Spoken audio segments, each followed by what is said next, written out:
But what happened in the end was I'm in Dartmoor prison, and the place was off key at best. The last time I went there, you got a cell block over here, and it was the last lot where people were using slot buckets. So you get a bucket for weeing in and a bucket for washing in, and the toilets were just rank.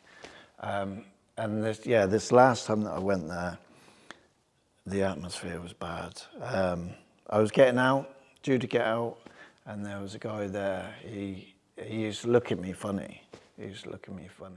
Hi guys, Nathan here. Just at the start of this video, before we press play and you watch it, I wanted to say to you that some of the themes we're talking about in today's Crazy Way testimony are adult, they're strong, but they need to be heard.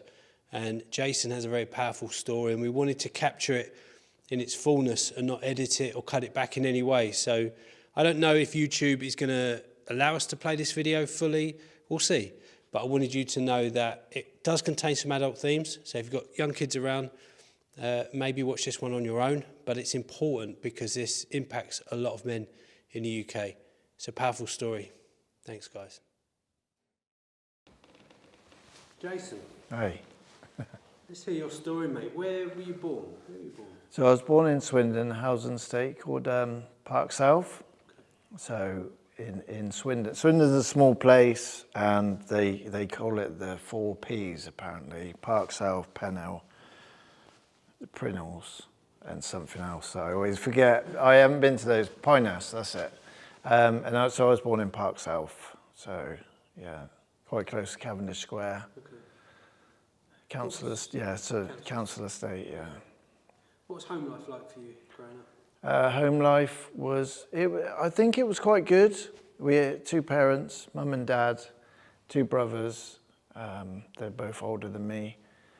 I was a very quiet child.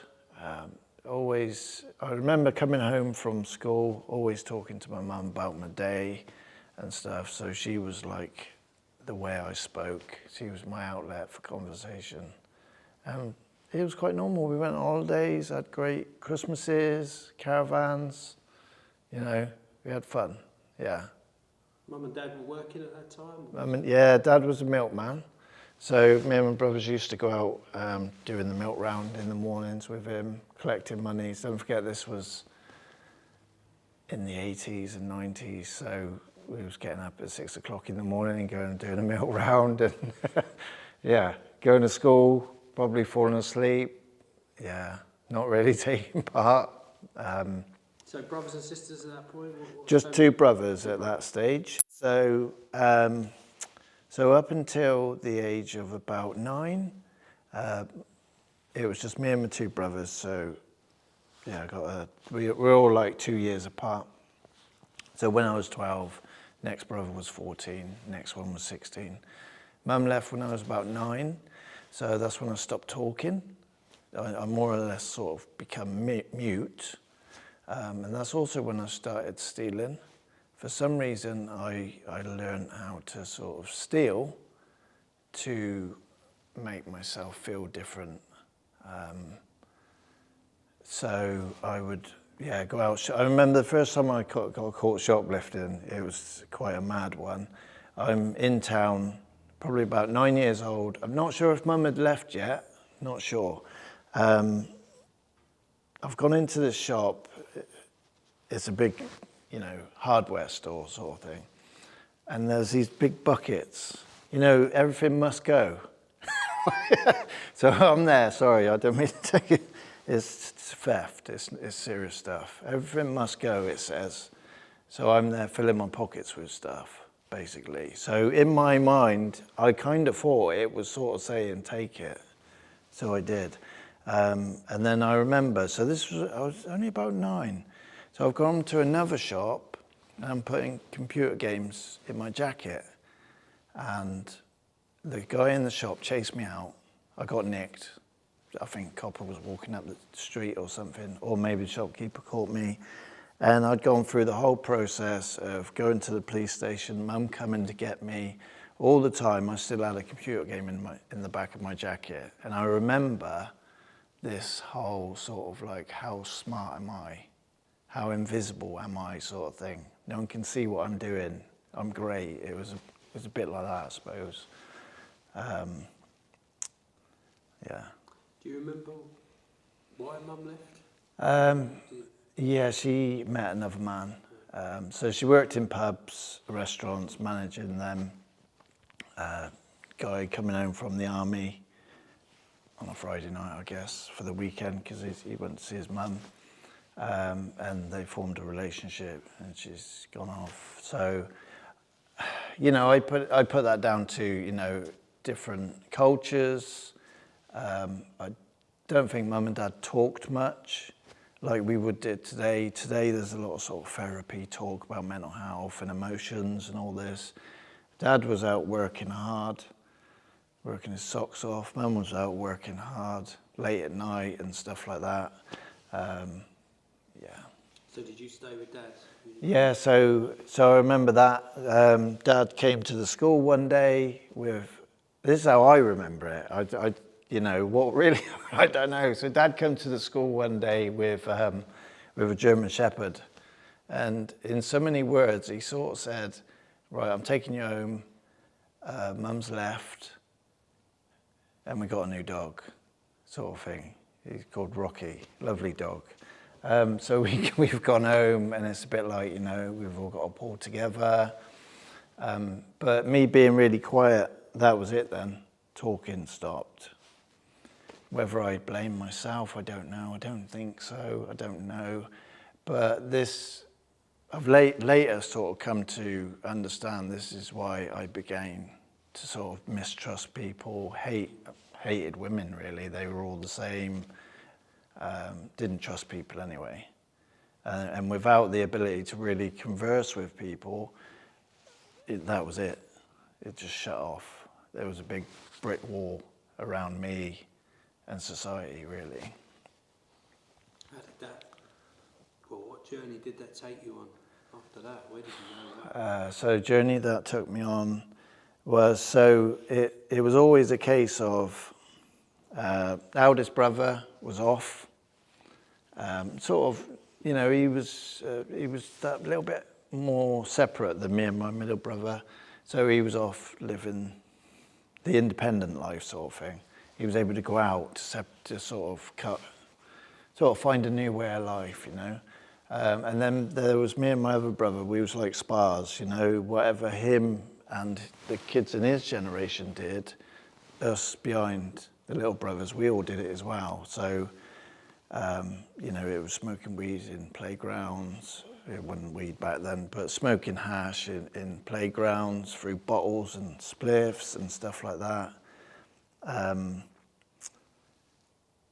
We would always, so sorry, I've cut this bit out. Yeah, within minutes, stepmom comes along. You know, yeah, kids, we need a mum. We need someone to do the dishes and the cooking and all that sort of thing. So stepmom come along. That didn't go well for me, sort of thing, because I was still the little thief and the little liar. So that didn't go too well, to say the least. But yeah, so throughout that trajectory, that journey, it was always stealing money off mum and dad, stealing anything that wasn't glued down. Drugs, it went from cannabis, then weekend stuff. But within no time, it was, well, where do we get that from then? Oh, that house.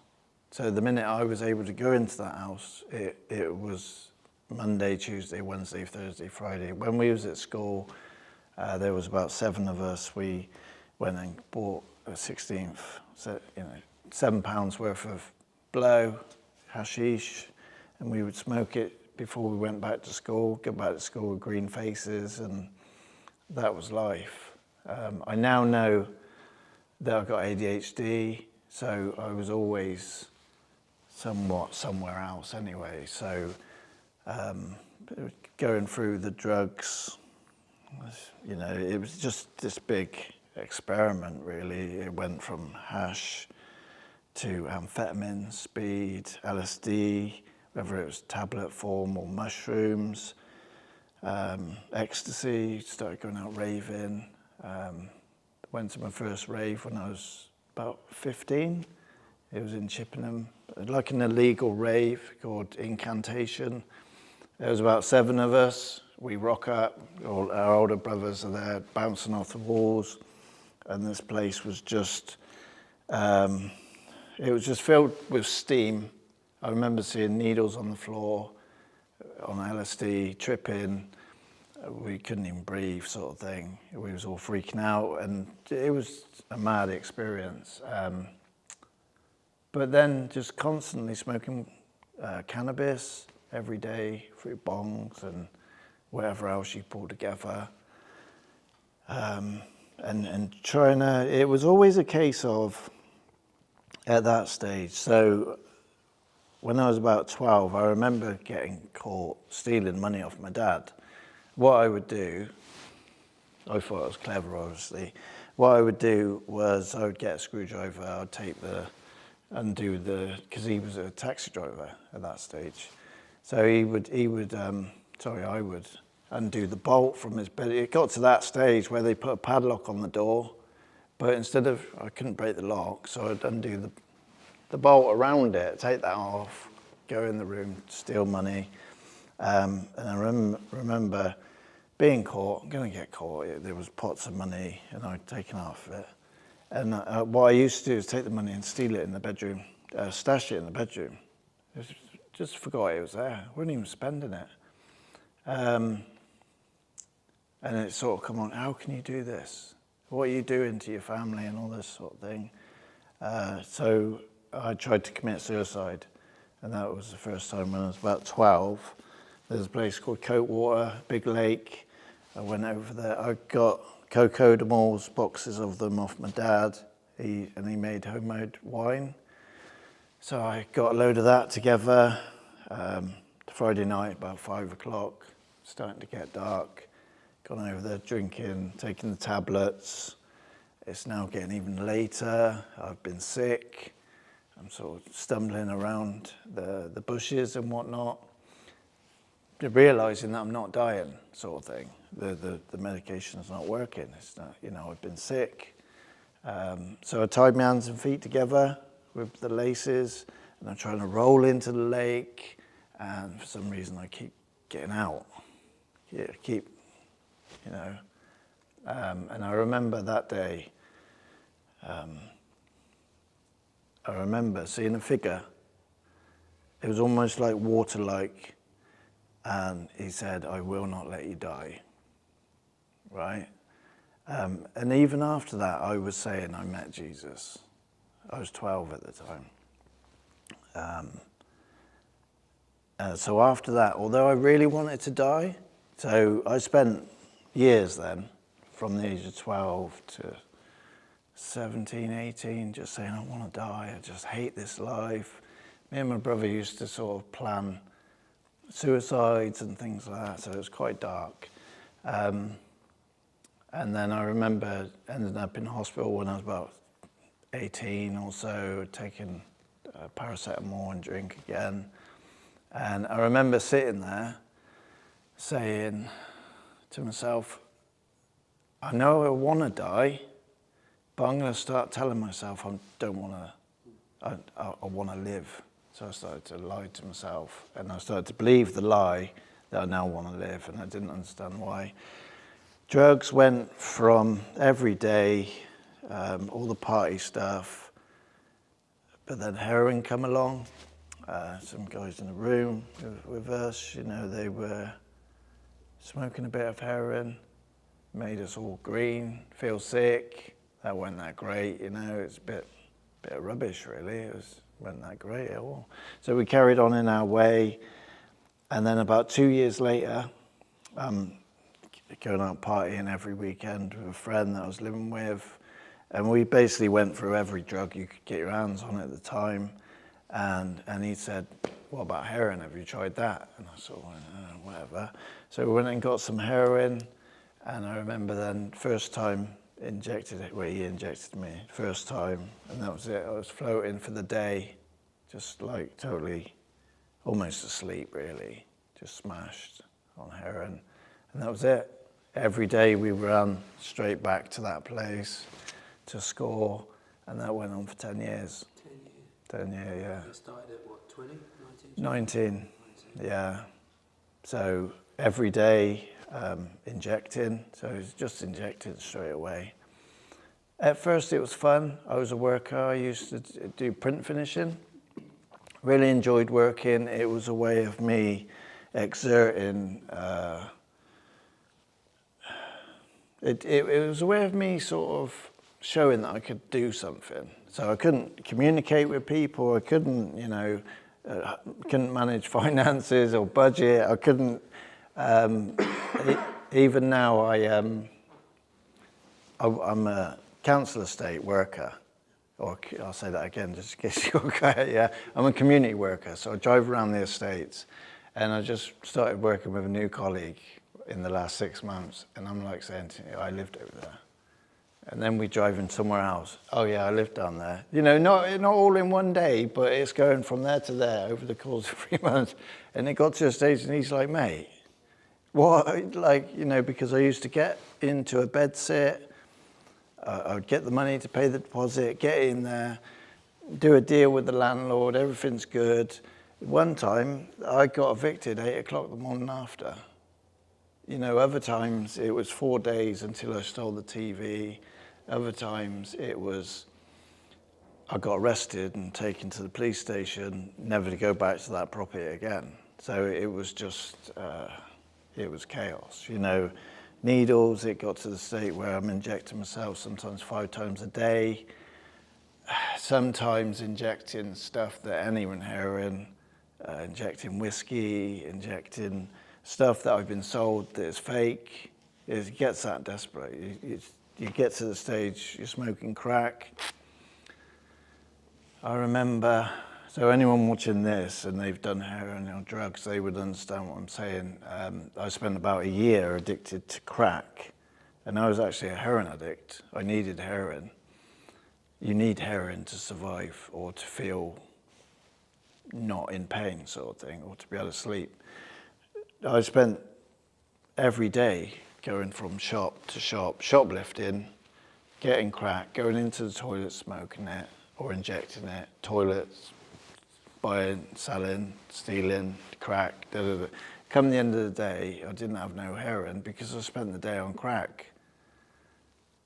And then I would have to go out searching the streets for something to steal so that I could get some heroin. So, yeah, there was people who would say to me, we seen you with your head on the curb. Like, I don't even know whether that's true, you know what I mean? But yeah, it was a mess. I've got a photograph of myself where I look like a prisoner of war.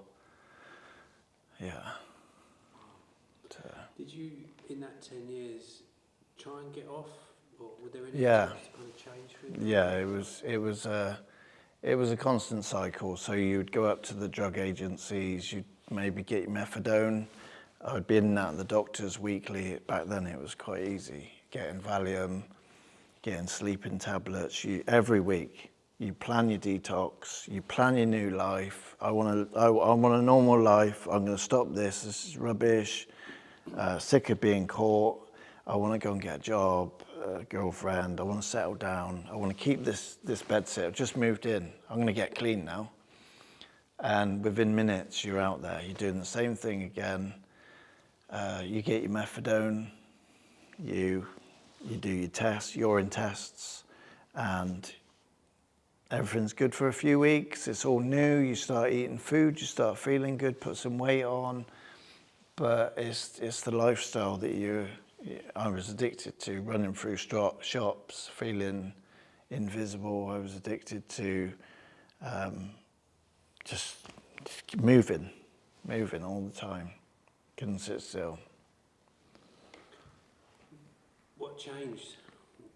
What changed? Yeah, what happened? What in the end? Yeah, to that end of that period, say, that block. Yeah, so it was like I'm working nights and days in a print factory. What I would do is go shoplifting during the day, this is a long story. What I would do is go shoplifting during the day and then use the drugs and go to work at night. I'd borrow money off my boss to pay for drugs, and then I would have to then sell drugs to pay him off and stuff like that. So I'm in and out of prison. What happened when I got let go from that job, because I was such a good worker, they went, this guy's ace, he's a great worker, but he's not turning up half the time, and he's spending half his life in the toilets, and sometimes he leaves to go somewhere and we're not sure where he's going and stuff like that. So every time they would say, sorry mate, we love you, but you got to go. You know, we're not sacking you, see you later, sort of thing, right? So I then vowed to then just do crime. So I went out doing crime. So what would happen every year would be I would get out of prison, I would feel quite healthy, I would be back on the shoplifting. Went to prison 5 or 6 times, Dartmoor, Bristol, Guy's Marsh. But what happened in the end was I'm in Dartmoor prison, and the place was off-key at best. The last time I went there, you got a cell block over here, and it was the last lot where people were using slot buckets. So you get a bucket for weeing in and a bucket for washing in, and the toilets were just rank. And this last time that I went there, the atmosphere was bad. I was getting out, due to get out, and there was a guy there. He used to look at me funny. And so they did this thing where a bunch of lads locked me in a cell, and one of them sexually assaulted me at the time. So that made me angry, as you can imagine. It made me, way before then, I'm getting violent thoughts anyway. I'm seeing knives, I'm seeing blood, you know, I'm in prison. That way of life is fear-riddled. It's riddled with fear and a drive to just cause destruction. So I remember thinking, so I've come out of prison now, and I remember thinking, well, if I go back in there, I'm going to have to, because up until that point, I was a criminal, I was a drug user, but I was quite pliable as a person. And it was like, I'm going to have to, I'll end up killing someone if I keep going back to prison. So I've gone from shoplifting to burglaries and breaking into shops, so it's getting more serious. So I remember meeting these people that were, well, first of all, I'd gone to church. I couldn't sleep. There's a church up Old Town called Christchurch. How can I forget? So Christchurch, can't sleep, walk in the streets. I'm trying to get clean. I'm on Valium and sleeping tablets, walk in the streets, can't sleep. But I don't want to do crime because I don't want to go back to prison. But I am. I'm taking drugs still and I'm doing crime. And I rock up to Christchurch, 8 o'clock on a Sunday morning, and they had this little lady chapel. So I come to the door and there's a little old lady called Ivy, right? And she had her little finger was sort of half missing. And I remember she was just so nice to me. That was the first time that I kind of met with God's grace in that loving way. And so I've gone into the chapel, just took part in what they were doing. It was like a lady chapel prayer before the service. And I would, at the end of that service, I'd run out sort of thing, because it weren't me. I was dark. I felt like the devil in that setting. What really changed me, you know, what you're talking now is I'm then going to church. I'm doing all the church stuff. I've been confirmed. I've been baptized. You know, I'm helping people, and they're saying, "This is Jason. He's a recovered or reformed character." I didn't believe in the Bible. I did not believe in the Bible. I've now got so many years under my belt being clean, doing 12-step recovery programs. choose your own God and all that sort of thing. If you don't keep coming back here, you're going to die and all that sort of stuff. And what happened then was I was desperately lonely. I got into sex addiction, addicted to prostitutes, sex lines, pornography, and all that. I got into debt. At the end of that, because that went horribly wrong, sort of thing. At the end of that, I got a friend called Jane, and because it's gone wrong. So I called her and I said, listen, I'm desperate. I'm going to end up going back out there to get a prostitute. That's how I really feel. And she said, right, hold on. Do you mind if we pop round? I've got some friends who want to come and pray with you. So there was a guy called Andy, another guy who come from Africa, and they came and prayed over me. They first asked me questions about my upbringing and stuff like that, and that's where they identified the anger towards women. And that's where I was released. There's another word for it. That's when I was set free from my addiction to porn through that. Within about a year, I started volunteering with Christians, setting up a night shower. It's called Swindon Night Shower in Swindon now. And then in that I met my fiance, who was the one telling me these things in the Bible. And I was going out with a woman at the time, and it was quite an unhealthy relationship. Because my friend Jane was saying, look, you and her, what about you and her, sort of thing, right? And but because I was in the relationship, that had to come to an end, because it was destructive. So long period passed, and I started emailing my wife. She'd emailing me scriptures and questions and stuff, and she invited me to her dad's house for dinner, mum and dad's, and they said, have you been converted? Are you born again? And I'm sat there thinking, listen, you don't know anything. I help addicts. I'm a volunteer. I run around this town doing spiritual things. You're closed mind. This sounds too strong for me, sort of thing. And what happened was I went home. I knew that I always went after the best stuff. Obviously, you don't go up to a drug dealer and say, oh, I don't want that strong stuff. Can I have the weaker stuff? If someone said there's better drugs over there, I would have ran for it. I would have walked 10 miles for my drugs. So when I got into recovery, I went after the best recovery. When I heard him say, have you been born again? And he opened the scriptures, John 3:10, I think it is, yeah. It talks about where a religious man was speaking to Jesus, and he said, how do we see the kingdom of God? And Jesus said, you must be born again. And so I went and opened that up, and I'm reading scriptures. That's how I got changed, through scripture, becoming alive to me. I then went and I had like a little sacrificial bonfire. I burnt some books that I had, stuff to do with Buddhism and stuff like that. I got rid of horror movies and went through all of my films. The TV went in the cupboard for a while. I started buying plants and doing that whole sort of thing. And people were saying, you've changed, you're more confident now.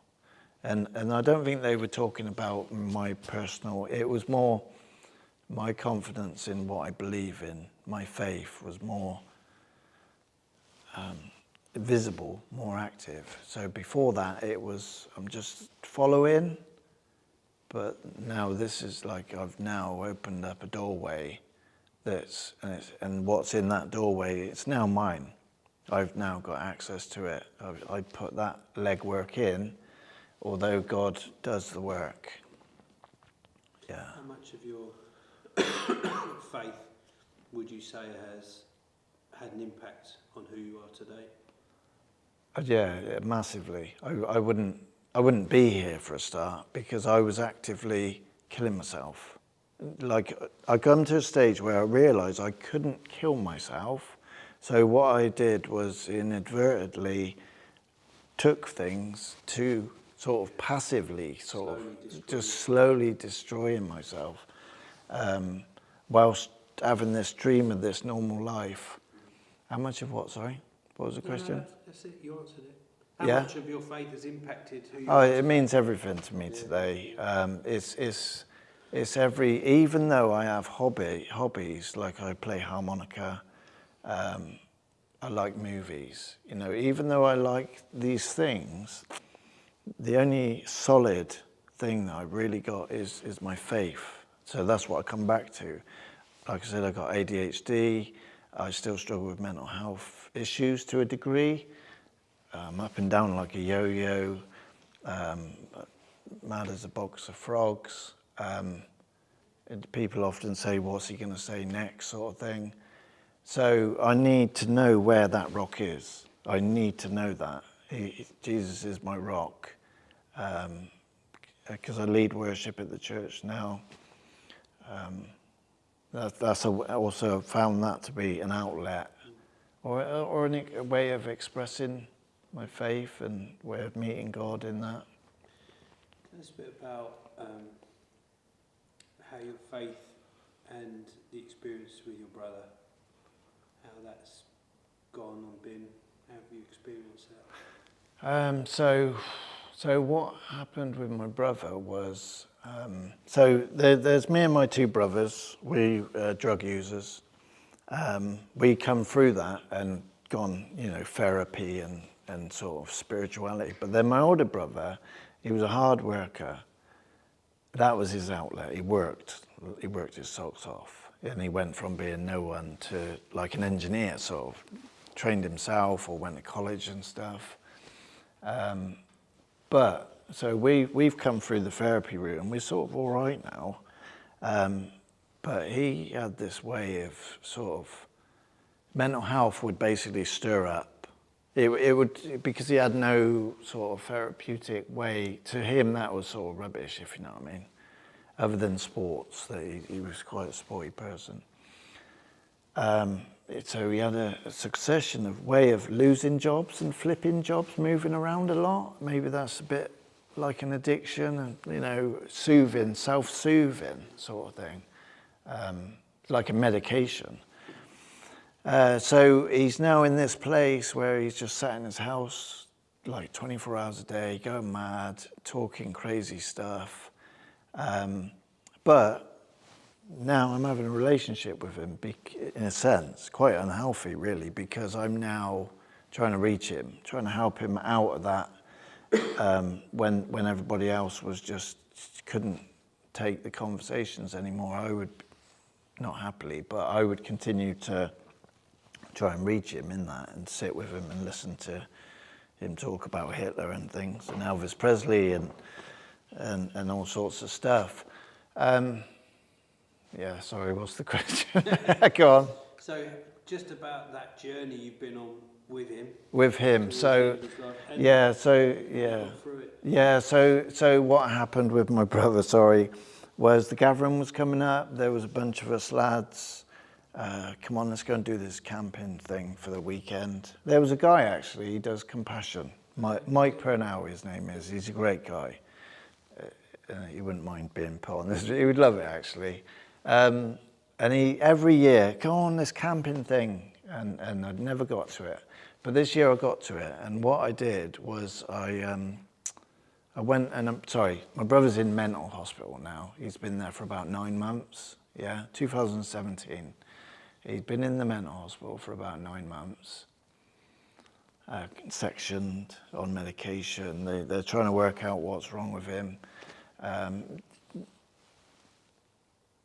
What happened was I approached the staff and said, look, I'm going to this camping thing. Can I sign him out for the weekend? And it was all right with them. He wanted to get out. Of course he did, because he's in mental hospital. As far as he's concerned, he's happy to go anywhere.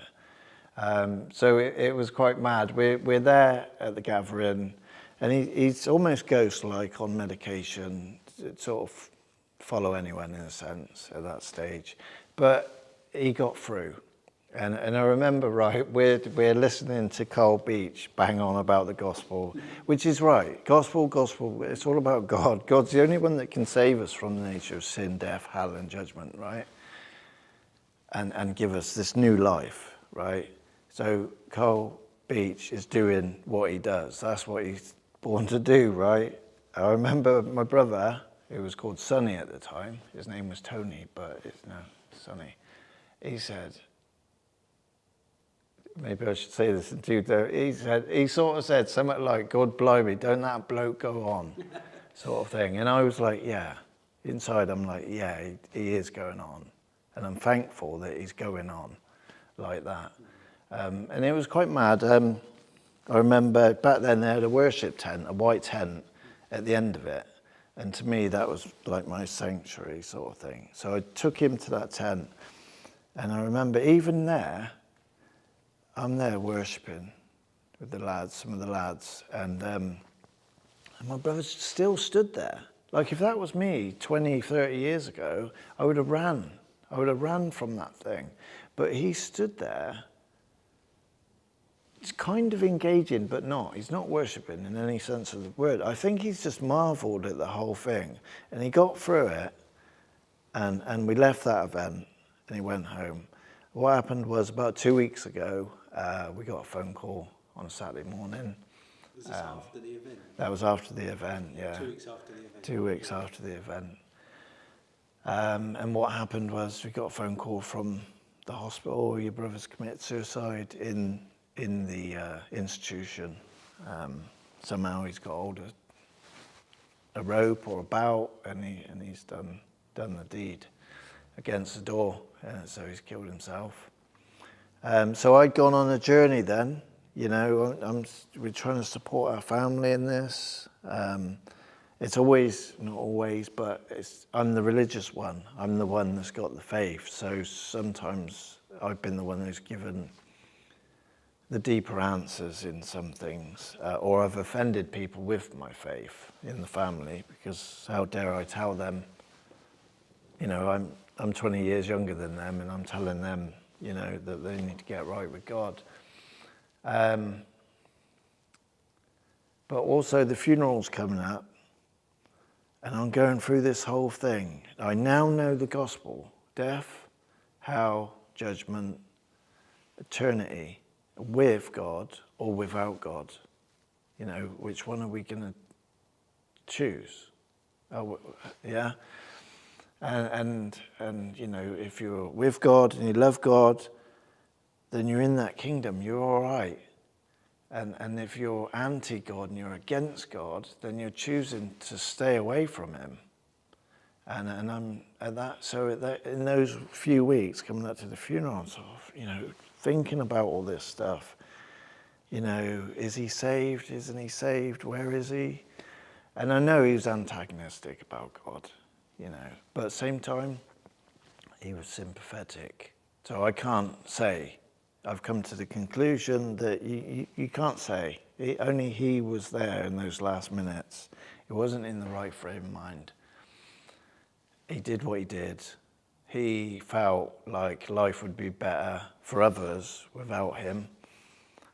So I gave a talk at the funeral, and I mentioned the gathering, and I said that he was there in the presence of God, and he was invited over and over and over into the kingdom of God.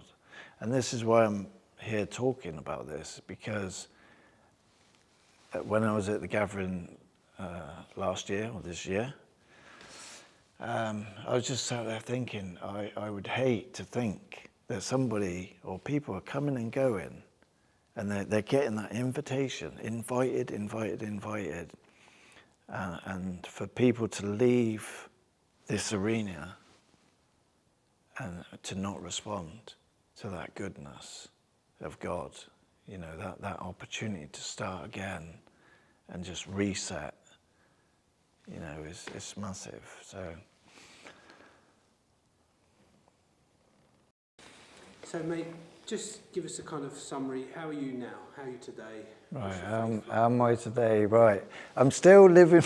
I'm still living life with mental health issues. Well, I just put that in a way of, I'm walking this life with a mind, a heart, and in the physicality.